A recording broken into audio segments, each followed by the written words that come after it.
Olá, seja muito bem-vindo a mais um episódio do nosso podcast, o podcast da Facioli Consultoria. Né? Nos acompanhe lá nas nossas redes sociais, LinkedIn, Instagram, Facebook. Nós também estamos no Spotify e também no YouTube. Então, deixe lá seu like, deixe sua mensagem, né? Deixe seu dislike também, se você não gostar. Deixe sua sugestão lá para gente sempre melhorar o nosso bate-papo aqui.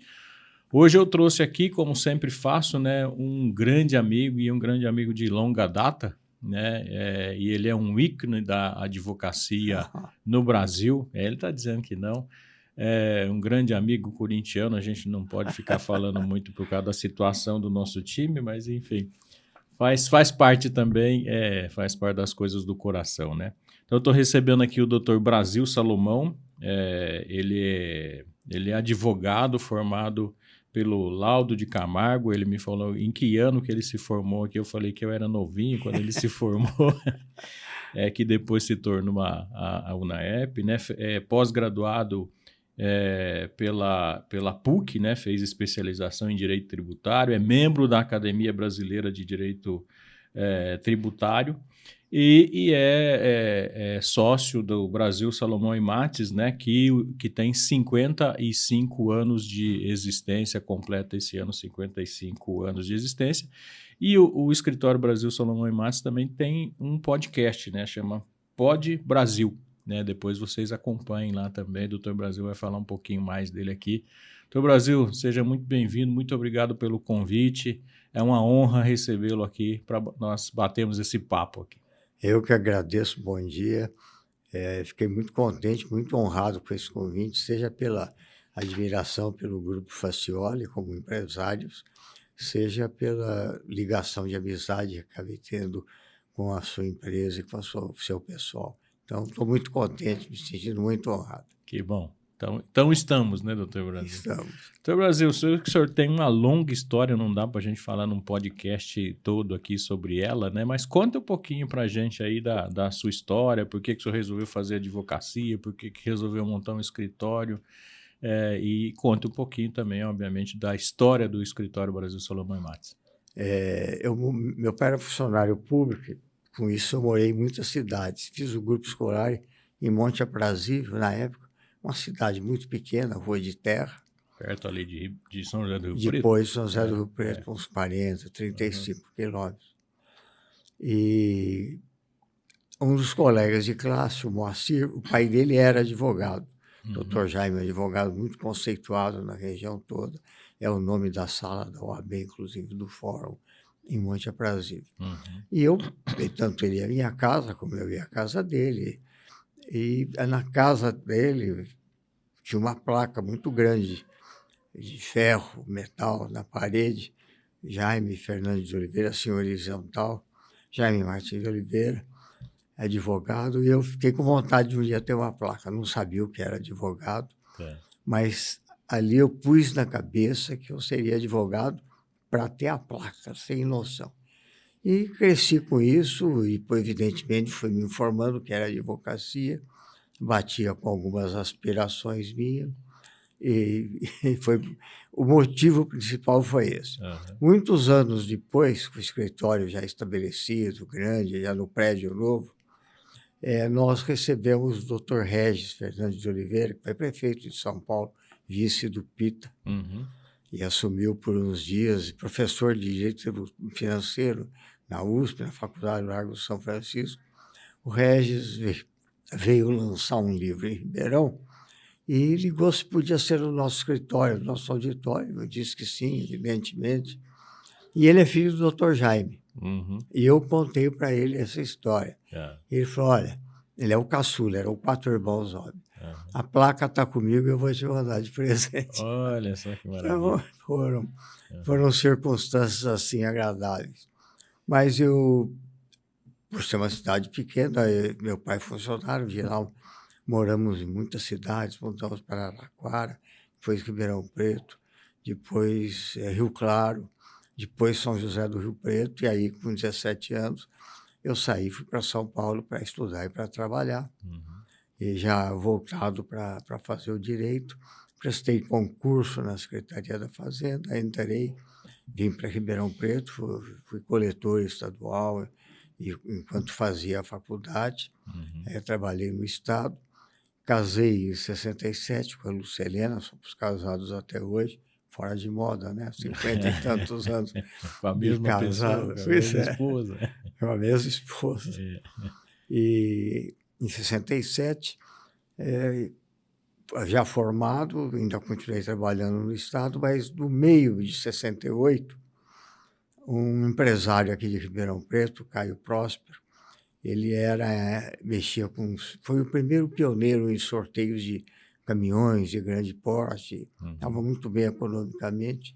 Ele me procurou e falou, olha, eu estou muito bem, tenho 2 filhas, a mulher era odontóloga, tinha consultório, mas eu sou considerado aí, vamos dizer assim, marreta, porque eu não tenho diploma, só faço negócio, eu quero fazer direito.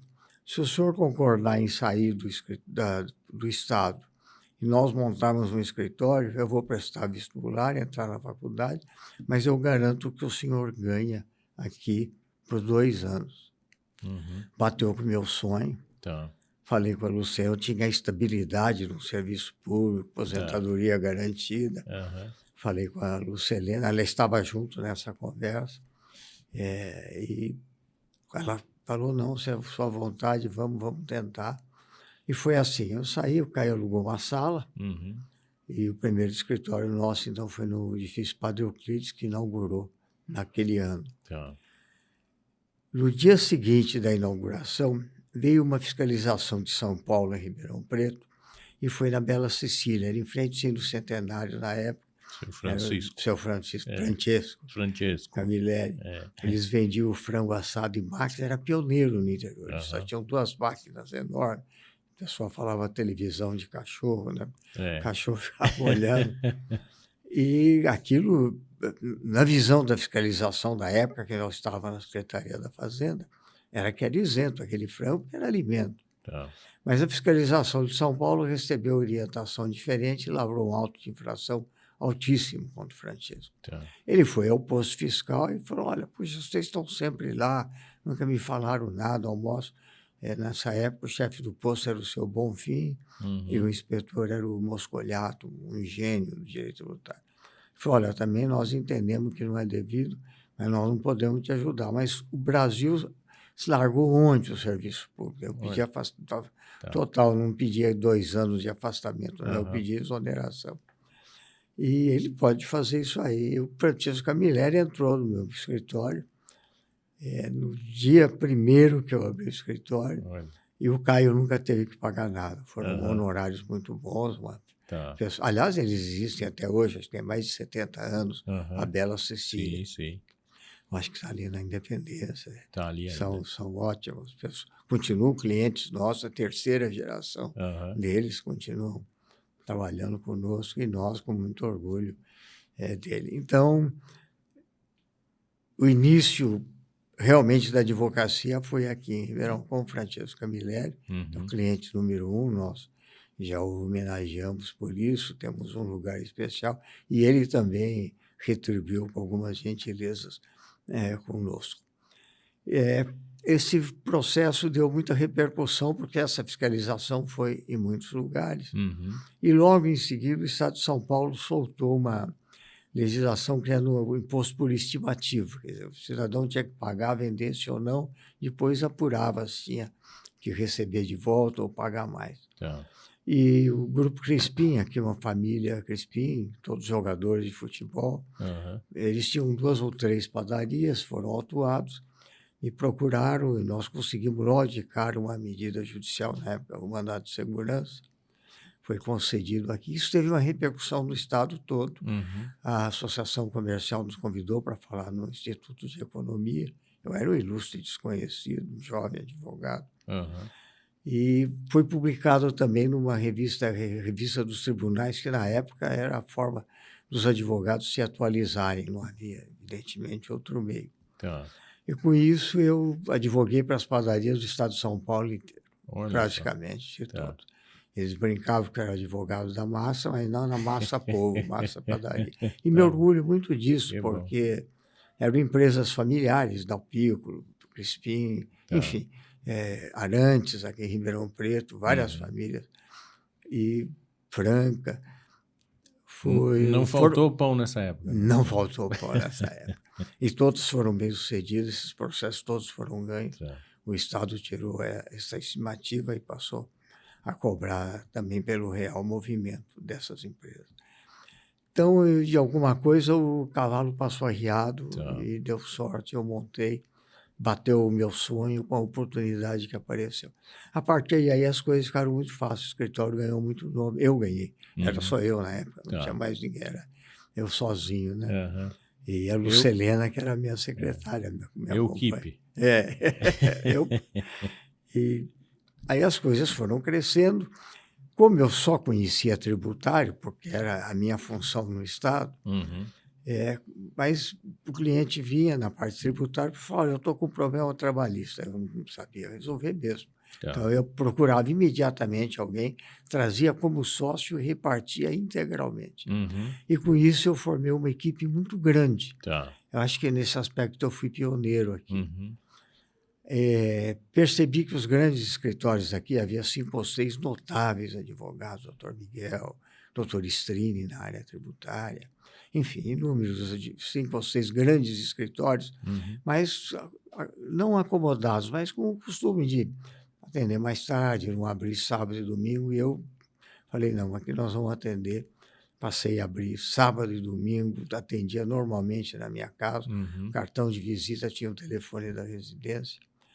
Então, foram algumas coisas diferentes que propiciaram um crescimento muito grande do escritório nesse começo. E à medida que eu fui trazendo colegas para serem sócios e dividindo as receitas, nós chegamos ao que somos hoje, com 190 advogados sócios, 9% mulher. Nosso processo de inclusão é muito grande.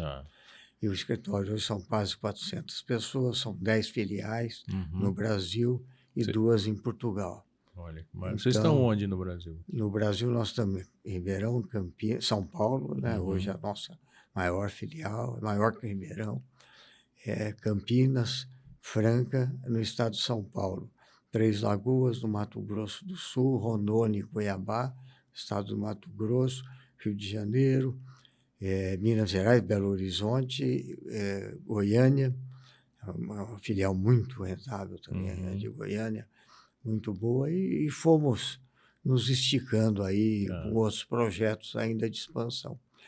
Mas esse crescimento dos últimos 20, 25 anos já não se deve à minha pessoa, sim aos jovens talentos que foram sendo formados lá e que hoje fazem a gestão do escritório. Eu não participo mais da gestão, achei que pela idade eu deveria passar, foi feita a sucessão. Evidentemente, aquela sensação de perda de comando, em algum momento foi menos agradável, mas foi espontânea da minha parte, nunca foi cobrado. E foi um grande acerto, porque com essa equipe o escritório cresceu assustadoramente e eu sou obrigado a reconhecer que o mérito é deles, não é meu. Que bom. Doutor Brasil, Portugal tem 2 escritórios, é isso? Nós temos 2 filiais. Nós temos a filial de Lisboa, muito bem instalada. Essa é altamente produtiva. E temos uma filial na cidade do Porto, ainda engatinhando, mas temos que ter porque todo o processo de vinhos, licores, vinho do Porto, de lá com a América do Sul, com o Brasil, notadamente, são pelo porto da cidade do Porto. Na verdade, é Gaia a cidade, né? Não é Porto. Então, nós mantemos o escritório lá para atender algum desses clientes especiais. Entendi. Mas há um projeto de uma cidade próxima ali se tornar um porto muito moderno na Europa e possivelmente a gente leve a nossa filial de Porto para essa, encostado em Gaia. Mas estamos muito satisfeitos em Portugal. Que bom. E que serviço se presta em Portugal, por exemplo? Para brasileiros? Nós temos assessorados brasileiros que pretendem ir para lá com alguma profissão. Nós temos uma ligação muito forte hoje para regularizar isso com idoneidade. e empresas brasileiras. O financiamento que Portugal fornece para a empresa brasileira que vai é inacreditável. Por exemplo, o senhor apresenta tem que ser indústria, mas pode ser indústria na fase final. Eu posso ter, por exemplo, um frigorífico aqui, fazer embalagem lá, é um processo industrial. Financiamento é isso, eu apresento o projeto, o custo dele, o governo me financia 65% integralmente. Tá. Eu tenho 20 anos para pagar sem juros. Olha só que maravilha. Existe isso no mundo? Não existe. Então, evidentemente que nos 5 anos eu tenho que comprovar que concluiu o projeto. Então, eu tenho que procurar uma cidade próxima, um terreno, enfim, onde... Mas as prefeituras têm propiciado isso porque querem também. E já levamos grandes empresas brasileiras que estão lá hoje em Portugal, fazendo a última etapa da produção, ou a etapa toda da produção. E também da mesma firma, empresas de Portugal que têm interesse no Brasil. Nós acabamos nos aproximando, tendo uma ligação muito forte com o consulado, com a embaixada aqui no Brasil. E o Marcelo, meu filho, que hoje é o presidente do conselho do escritório, ele é presidente do LIDE em Portugal. Então, isso agrega as grandes empresas de Portugal e tem facilitado bastante. Foi um acerto. Eu tive dificuldade quando esses novos sócios, esses talentos que tocam o escritório hoje, viram esse campo de Portugal, mas hoje eu sou obrigado a reconhecer. Eu sou inscrito na Ordem dos Advogados lá, uma pequena entrevista, muito gentis conosco. Então, estamos muito contentes de Portugal. E Portugal nos dá acesso ao norte da África, né? Além de todos os países da Europa, que pertencem ao processo econômico europeu, e isso facilitou muito para nós também atender empresas de outros países que têm negócio com o Brasil. Portugal, nós levamos empresas daqui para lá. Nas outras empresas, nós só atendemos os interesses. Entendi. Mas foi um acerto. Que maravilha. Então, Brasil, o senhor contou aí, obviamente, muito rapidamente a sua história, né? Tem uma série obviamente, de boas histórias aí que, de repente, a gente vai explorar aqui. Mas eu notei 2 pontos aí. Primeiro, essa questão dessa veia empreendedora, né?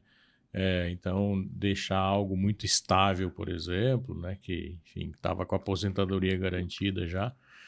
E para empreender, para se arriscar num negócio novo que, obviamente, não se tinha certeza de sucesso. Então, mas é uma veia empreendedora. O empreendedor faz isso de uma maneira geral, né? Aposta no sonho, né? Sim.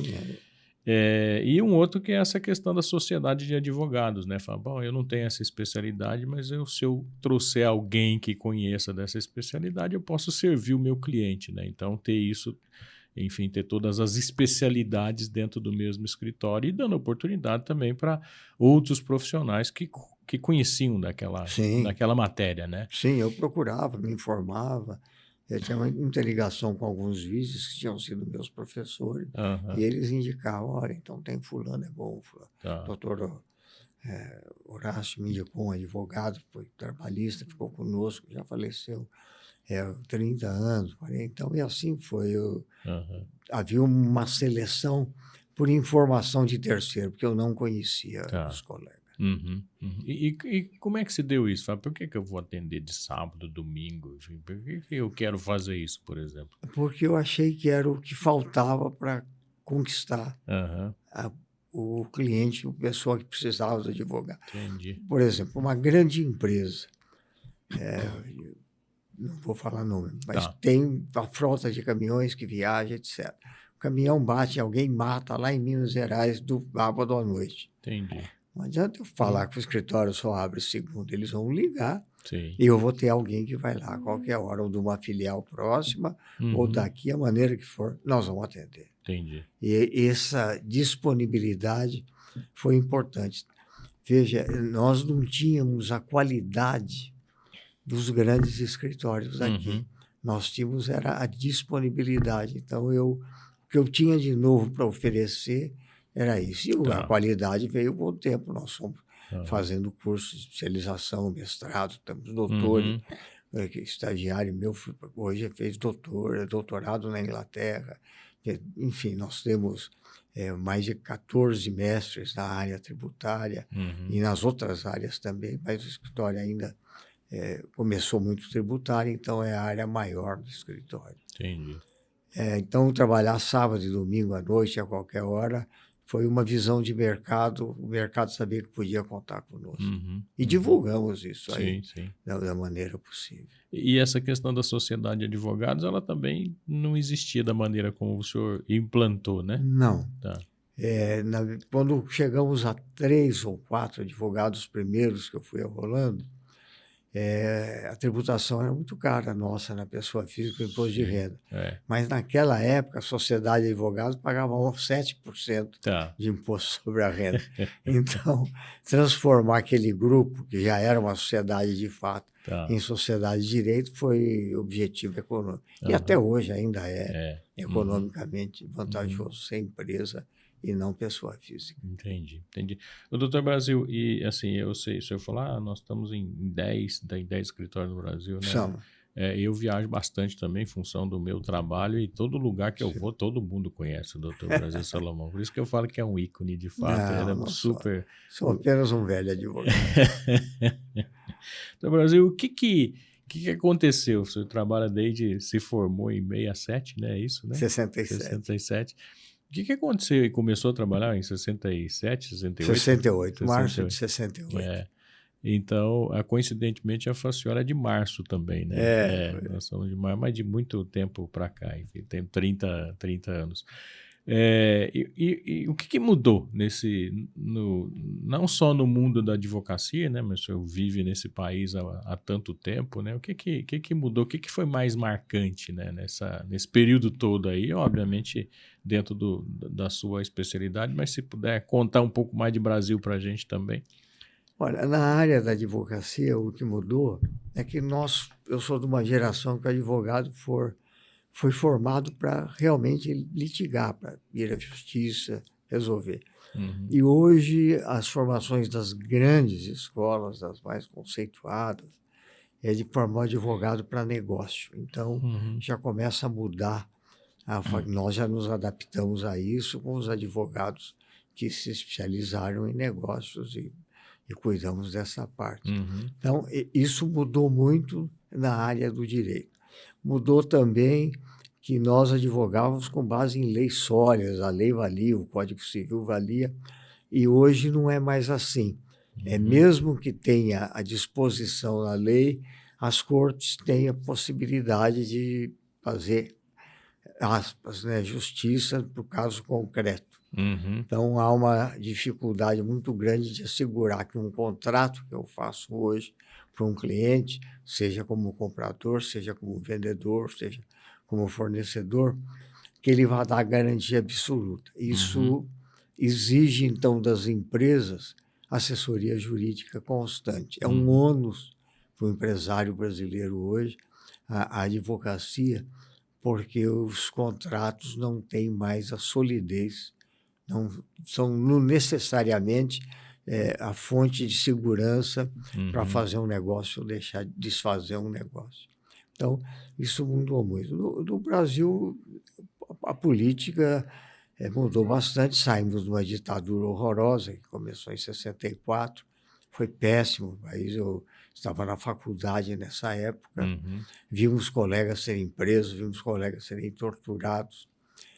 Qual foi a consequência disso? Depois que passou esse período negro da história do Brasil, veio a Constituição nova com a preocupação de dar excesso de poderes, de garantias aos políticos, principalmente ao Congresso, à Câmara Federal, enfim, às câmaras estaduais. E o que nós temos hoje? Um poder legislativo mais forte que o poder executivo e mais forte que o poder judiciário. Eles podem fazer o que quiserem. Não somos parlamentaristas, como confessadamente são muitos países da Europa e funciona bem. Nós continuamos presidencialista no papel e parlamentarista na realidade. Enquanto não se resolver essa situação, ou para um parlamentarismo, ou para voltar a uma limitação de poderes do poder legislativo e mesmo do judiciário, nós vamos viver em constantes dificuldades para qualquer gestor que assumir prefeitura, Estado ou presidência da República. Entendi. Estamos vivendo essa dificuldade. E isso reflete, obviamente, no empresário, né? Que é o seu cliente, o meu cliente, etc. Total. É o cliente de muitos que estão assistindo a gente, ouvindo a gente, né? Você tirou a segurança total. É um exemplo. Para muitos, há 8, 9 anos atrás, o Supremo Tribunal Federal reconheceu que uma matéria não era tributável de muito valor e as empresas todas beneficiaram com isso. Era coisa julgada, não cabia mais recurso daquilo. A Constituição diz que a coisa julgada tem que ser respeitada. Uhum. Só que hoje o Supremo decidiu o contrário. Não, mesmo sendo coisa julgada, os tempos são outros e mudam e cobraram o tributo daquela época. Tá. Uma coisa horrorosa. Então, as empresas vivem uma insegurança total. E a advocacia, os administradores de empresa, ou empresas como a sua, com a captação de pessoas competentes para gerir, hoje é absolutamente necessário. Só que isso é um custo do Brasil. Sim. Nós somos um custo do Brasil. O doutor Brasil, e quando a gente fala assim dessa questão de insegurança e o juiz pode determinar, eu não sei se eu estou sendo, se o senhor me corrija, por favor, além da lei, né? É meio como, assim, para o leigo, como, sei lá, o interpretativo de um juiz de futebol? É mais ou menos a mesma analogia ou está longe disso? Não, é muito próximo disso. Só que o juiz de futebol tem o VAR, né? Tem. Em alguns jogos. Em alguns jogos. Mas mesmo assim ainda tem um interpretativo, né? De fato. Quando o Flamengo joga, o VAR puxa o Flamengo. Esse último jogo aí, penúltimo. Dizem que é pro Palmeiras, né? Mas enfim, mas também. Palmeiras perdeu os 2 jogos. Né? Mas assim, doutor Brasil, é mais ou menos a mesma analogia que a gente pode falar do ponto de vista do rigor da lei. Esse superpoder, essa realidade de poder decidir em função do caso concreto dentro do conhecimento. Agora o senhor imagina, num país desse tamanho, com a diversidade de pensamento, de primeira instância, de segunda instância, isso é uma dificuldade muito grande. O senhor lembrou bem, acho que é a mesma dificuldade do juiz de futebol, admitindo que ele seja honesto na interpretação de um lance, foi ou não foi, se foi pênalti, se não foi pênalti, se expulsa, se não expulsa. Entendi. São momentos de difícil decisão. Para o árbitro, ele tem que estar muito preparado. Ele é um ser humano, ele deve ter suas paixões. É inevitável falar, o juiz não torce para ninguém. Muito difícil nesse país que a gente começa a torcer por acidente de nascença. Se o pai é corintiano, vai ser corintiano, mas depois muda. Então, isso acontece. O Poder Judiciário, o concurso de seleção é muito forte. Quem passa tem cultura jurídica, mas não necessariamente tem a vida dentro da realidade social e econômica do país. Vivemos essa dificuldade. Entendi. E isso, qual que é o caminho para isso se alterar? O que é que se Eu acho que uma próxima Constituição, daqui 5, 10, 20 anos, onde conste obrigatoriamente isso. O constituinte não poderá, nos próximos 10 anos, exercer cargo público, concorrer a nenhuma eleição, porque senão a Constituição nova vai trazer benefícios, que foi o que aconteceu em termos de segurança com a Constituição do Ulisses Guimarães, que, aliás, é muito parecida com a de Portugal. Acho que parte grande dela foi copiada da de Portugal. E era uma belíssima Constituição, mas já totalmente, ela foi estuprada com emendas de todas as naturezas. Então, uma próxima Constituição, mais sucinta que a nossa é enorme desnecessariamente, ela vai resolver limitando os poderes do Constituinte, porque o que nós tivemos, os constituintes dessa Constituição, continuaram exercendo cargos políticos, etc. E, evidentemente, criaram garantias para si que precisavam, que era um período pós-ditadura, mas não precisam mais. Entendi. E nós estamos vivendo com isso. Então, Brasil, agora, para um advogado novo que vai começar agora, por exemplo, a vida, e nós temos uma série de outras coisas que não tinha, por exemplo, quando o senhor se formou, né? O telefone era raro, talvez, né? Naquela época. Era mesmo, tinha que alugar. Tinha que alugar. Eu, quando vim para cá, tive que comprar. O meu não tinha para vender, era um 330, nós alugamos do Marcelo Junqueira. Ficou muitos anos o nosso telefone esse. E eu, muitos anos, joguei no bicho num 330. De vez em quando ainda risco. Mas nunca deu. Nunca deu. Mas, e hoje a gente tem, por exemplo, um podcast aqui, né? Você tem o Pod Brasil lá, etc. Tem toda essa questão das redes sociais, de manifestação, o que pode, o que não pode, o que deve, o que não deve. Muito provavelmente um advogado que está formado hoje pode ter uma causa dessa aí, por exemplo, que defender alguém, por exemplo, que foi acusado de falar alguma coisa que não deveria ter falado numa rede social. O quanto isso tá impactando, né? Ou assim, o quantas novas profissões de advogados se estão surgindo em função desse momento que a gente vive, e obviamente que isso vai se transformar ainda, né? Eu acho que quem pretender fazer advocacia, preferencialmente escolher as escolas mais conceituadas, e hoje tem uma régua fácil de medir isso pelo exame da OAB. Por exemplo, a USP em Ribeirão Preto, todos são aprovados, acho que é a mais conceituada no Brasil, evidentemente. Não sendo possível, fazendo outra faculdade, é estudar. Esqueci a apostila e estudar por livro. E hoje o acesso ao livro é fácil, porque não é o meu caso, eu não consigo ler um livro no computador. Eu ainda leio, rabisco, gosto do livro, de pegar no livro. Então, e dependendo da área que ele for seguir, porque o leque é muito grande para quem faz direito, advocacia, magistratura, Ministério Público, as carreiras policiais hoje são de altíssimo nível, tanto as estaduais como a Defensoria Pública, um órgão novo que não existia nesse país, são talentos formidáveis que estão atendendo a população, precisava muito mais, eles não dão conta do volume. O nosso escritório, só uma observação, nós fazemos todas as áreas menos a penal. Nós não a defendemos, reconhecemos que todos têm direito à defesa, qualquer que seja o ilícito, mas nós não gostaríamos de defender nessa área. Então, ele procurar fazer estágio, se a vocação dele for fazer direito, exercer a advocacia, procurar fazer estágio em escritório de advogado, qualquer escritório de um advogado, de 100 advogados, mas o estágio é fundamental para complementar. O importante é a faculdade, mas para complementar o eixo entre a faculdade e a vida real depois na advocacia. E há áreas novas no direito. O direito ambiental hoje sem dúvida nenhuma, deve ser estudado, deve ser procurado. As startups. Startups, eu sei que sua área, sua empresa trabalha com isso. As startups hoje têm uma legislação própria, ainda um pouco confusa. Nós deixamos de seguir os padrões exatos das legislações europeias e americanas de startup, fizemos a nossa aí. Então, a startup ainda é um campo muito bom para a pessoa, o advogado novo, se especializar.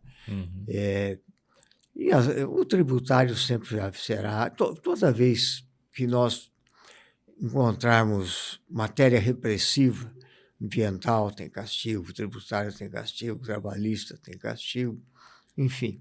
Onde há repressão, a advocacia é sempre oportuna. Eu acho que sempre haverá espaço para isso. Mas lembrando que hoje a advocacia é formada para negócios, para resolver sem demanda, e diferentemente do meu tempo. E essa hoje é uma realidade. Então, o advogado deve procurar conhecer mesmo a advocacia de negócios. Entendi. E nessa mesma linha aí, o senhor falou de startup, né? A gente tem essa questão de tecnologia. E aí já se fala, por exemplo, de robôs, né, que conseguem fazer, por exemplo, uma defesa, robôs que conseguem construir uma peça jurídica, por exemplo, né, e que isso tomou lugar de advogado, não vai existir advogado mais no futuro. Como é que é isso? Como é que é a tecnologia com essa existe, área? Sim. Mas o robô, o que ele sabe é o que o advogado colocou lá, o que o engenheiro colocou lá, o que o médico colocou lá. Ele não cria. E já foram feitas algumas experiências. O Tribunal de Belo Horizonte E houve uma série grande de acerto, mas uma série grande de absurdos também. Uhum. Então, bastaria um absurdo Tá. para alguém ser condenado injustamente para não admitir isso, pelo menos no momento. Ele vai ajudar na parte de gestão. A inteligência artificial vai ajustar a agenda, controles de clientes, recebimentos, matérias, publicações, mas não acredito que vá substituir nenhum profissional de nenhuma área, Uhum. nem da advocacia. Poderá, especialmente, facilitar para escritórios de maior porte essas soluções de controles estatísticos, não pelo conteúdo do direito em si mesmo. Até porque o direito muda constantemente, não tem como todo dia você estar passando lá para o seu robozinho que vai ser dessa forma. Eu assisti uma palestra recente de grandes líderes da agricultura, e eu sei que um deles é seu amigo, o senhor Maurílio Biagi Filho, um líder empresário, e a conversa era o IA, as pessoas falando, autoridades, governadores de estado presentes, nós estávamos presentes, de que agora era bom porque nem precisava mais ir de longe, o robô ficava lá, dirigia o trator e tal. E eu gostei muito que o senhor Maurílio Biagi pediu a palavra e falou, olha, eu não vou ter nas minhas propriedades um robô fazendo o trabalho do homem. Uhum. Então, eu acho que nós temos que começar a pensar nisso também, porque se nós substituirmos todos os trabalhadores, nós não teremos consumidores. E eu fiquei muito impressionado com essa. Ele ousou enfrentar a modernidade e eu tiro o chapéu por isso. De fato é verdade. Mas assim, a gente trabalha com isso, né? Nós trabalhamos com gente, né? A nossa especialidade é gente. De fato, os trabalhos, o que a gente tem visto é que eles se transformam, né? Então, a gente está falando lá em quase 67 milhões de profissões que vão desaparecer, mas vão aparecer quase 80 milhões, né? Transformados pela tecnologia. Então, de fato, o que há é uma transformação e as pessoas, de uma maneira geral, advogado, médico, etc., têm que adotar a tecnologia que for melhor para eles. Não, na gestão, sem dúvida nenhuma, vai ajudar muito na gestão. Agora, eu, por exemplo, o médico, você vai querer o médico que passa a mão na sua cabeça já cura metade da sua doença. É a mesma coisa com o advogado e qualquer outra atividade. Esse relacionamento humano, uma questão de família, não tem possibilidade de um robô qualquer resolver uma questão onde as intimidades, as pessoalidades são muito fortes. Talvez ele nos ajudasse muito nessa questão de desburocratização, e aí eu queria perguntar um pouquinho para o senhor, porque a gente já sabe hoje que processos podem ser vistos, né, de maneira virtual, enfim, algumas audiências, inclusive, são feitas de maneira virtual, e eu estou passando por um processo agora que eu vi o quanto esse país é burocrático, extremamente burocrático. O doutor Ricardo tem me ajudado lá, mas mesmo assim é muita burocracia, e outro dia eu me deparei com um negócio que chama desmaterialização, que nada mais é do que uma autenticação de uma cópia eletrônica, né? O povo inventa uns nomes para criar burocracia. Então, eu fiz tudo o que tinha que fazer. Aí, no fim, precisa de uma lista enorme de autenticação para desmaterializar o material. E quanto que isso impacta, obviamente, na vida das organizações, das empresas. É um custo absurdo. É um outro custo que a gente tem, né? Nós acabamos especializando isso para poder resolver as questões do cliente. O processo virtual facilitou muito, nós viajamos muito menos hoje.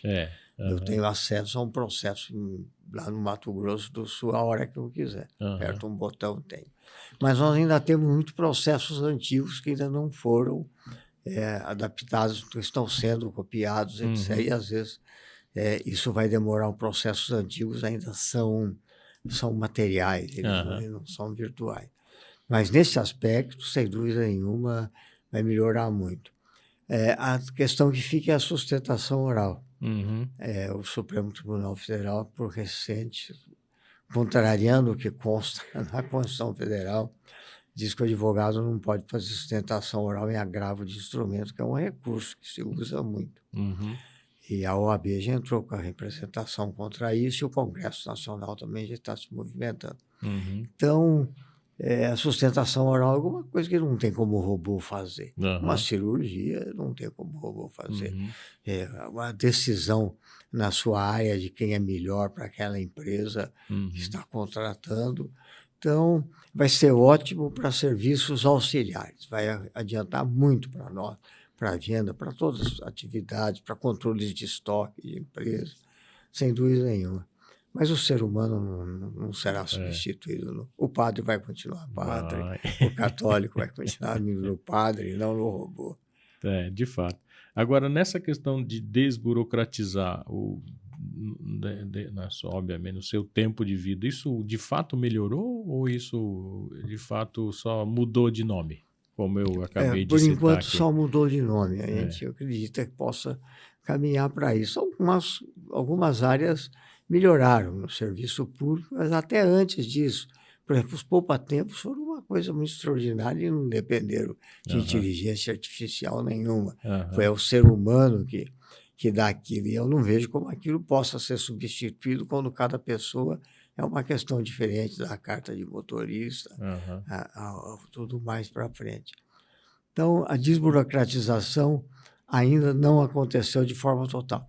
Estão sendo dados os primeiros passos para isso, mas com muita resistência dos próprios governos em que isso aconteça. A gente vê a âmbito municipal, né? Que isso ainda tem carnê de IPTU até hoje, etc. Mas, enfim. Sem contar as ruas fechadas aí.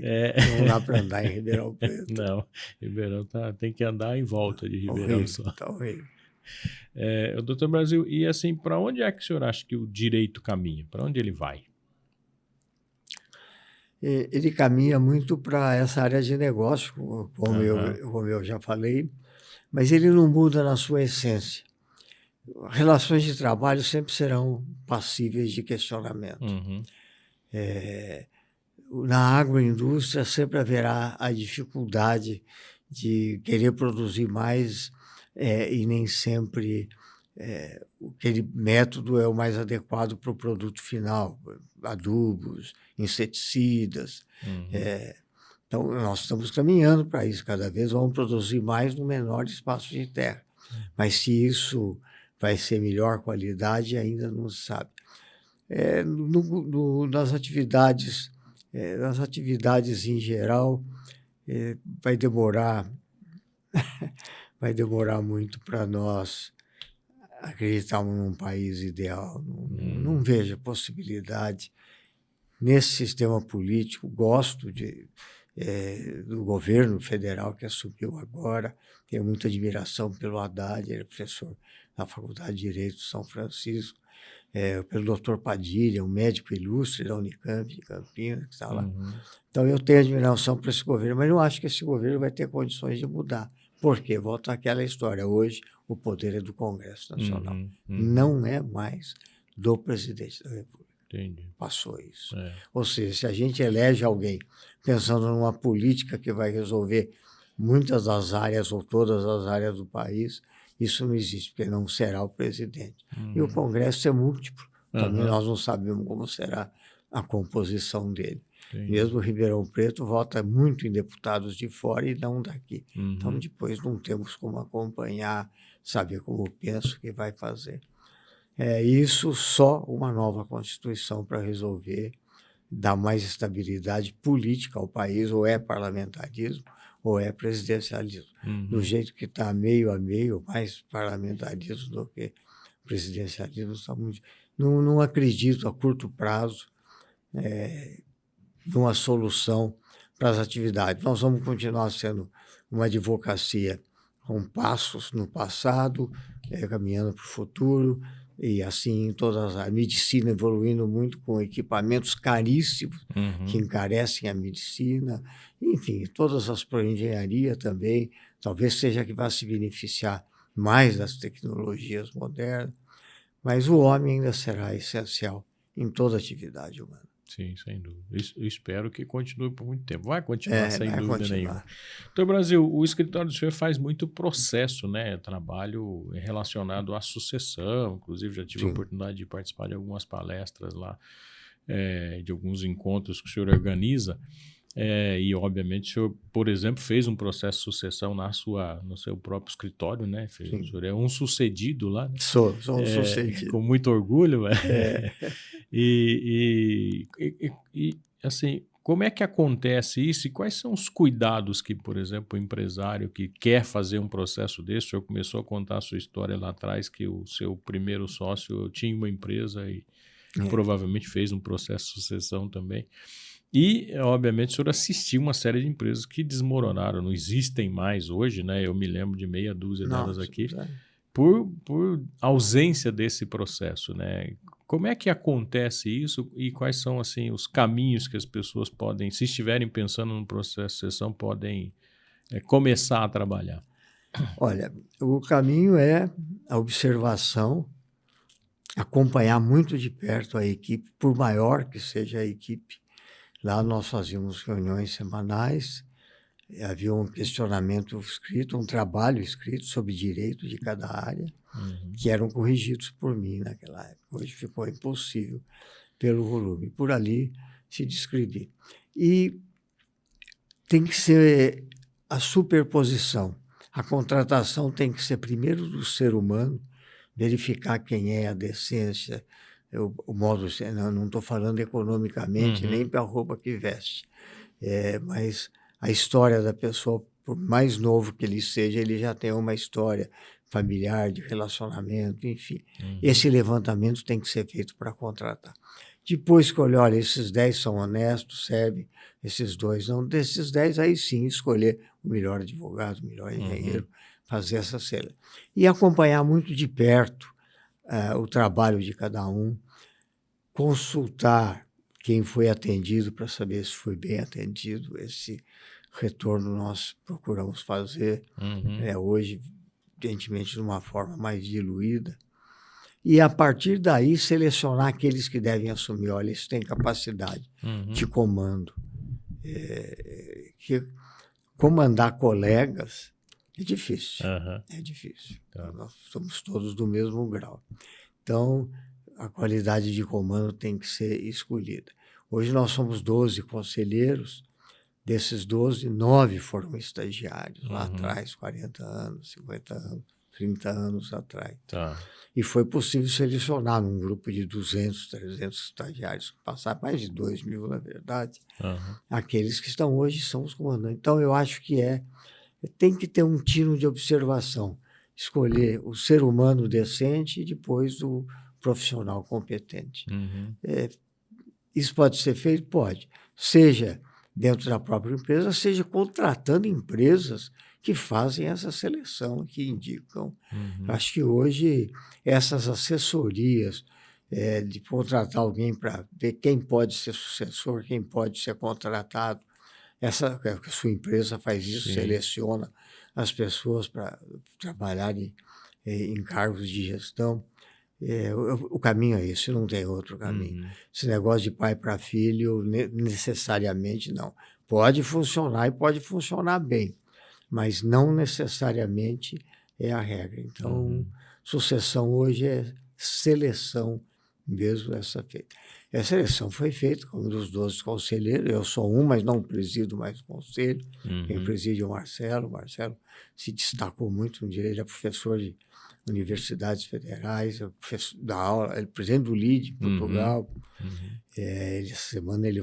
Semana que vem, ele vai fazer palestra no maior congresso brasileiro de direito tributário. Ele vai todo ano, é convidado. E vários outros. Então, desses 12 do nosso conselho, 10 foram selecionados por mim. Os 2 últimos já pelo grupo dos 10 que selecionaram, mais 2. E todo ano nós escolhemos, já distinguimos mais 2 que vão ser observados um ano inteiro, eles sabem, são chamados. Olha, vocês foram indicados para virem compor o conselho, o comando do escritório. Então, nesse ano, fulano vai acompanhar. Esse ano, esses 2 são vasculhados, só não acompanhamos no banho. E aí, se aprovado, depois no final do ano eles compõem. Então, os 2 últimos nossos já vêm dessa safra nova de advogados novos. Uma mulher brilhante, a Fabiana, e um colega, o doutor Domingos, que foi meu estagiário, ela não, mas o doutor Domingos foi meu estagiário. Então, eu acho que, tentando responder de uma forma objetiva, é isso. É seleção feita por profissional, por alguém que tem capacidade de selecionar. E, como eu falei, eu estou no conselho, mas não me envolvo mais em processos de gestão. Estou vendo que daqui a pouco eu vou cuidar de café e estacionamento. E gostaria de fazer isso. Tá bom, Acho importante que todo lugar tenha alguém. Sem dúvida. Agora, do ponto de vista jurídico, né, como é que tem que se dar um processo de sucessão na organização, por exemplo? Como é que é um instrumento jurídico que faz isso? Ou qual é a assessoria jurídica, por exemplo, que uma empresa poderia buscar no seu escritório, por exemplo? Uma vez definido quem é quem, e aí a gente também vai fazer uma investigação, independente da firma já ter dito. Então, o processo é absolutamente técnico mesmo. É de acordo com a capacidade, de acordo com o tipo de empresa. Agora, na área familiar, isso é mais importante que na área empresarial. Principalmente nas empresas familiares que ainda preponderam no nosso país. Sim, 95% das empresas são ainda de origem familiar, né? Com muitas no mundo todo. Sim. Então, mesmo nas empresas familiares, o processo de sucessão na família, como família, fora da empresa, é muito importante. Então, isso precisa de uma assessoria técnica. O nosso escritório, como outros de alta qualidade, fazem isso. São colegas especialistas, é uma área onde eu sou absolutamente leigo, mas, inclusive, eu invalidei essa equipe para fazer a organização da minha família, porque eu seria possivelmente parcial. Eu acho que é natural, a gente é humano. Sim. E um terceiro técnico faz isso da melhor maneira. Então, o caminho é na área de família, escritórios de advocacia especializados nessa área. Na área empresarial, de empresas também que vão usar advocacia, mas vão usar também técnicos, seja na seleção dos que vão gerir, seja na definição dentro do quadro de quem pode subir e pode gerir.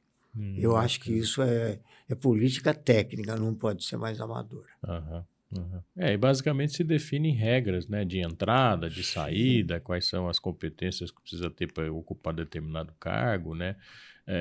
Obviamente se define essa questão também de herdeiros, né? Essas questões de patrimônio, etc. De família, mas o né? principal, antes de tudo, é verificar o homem.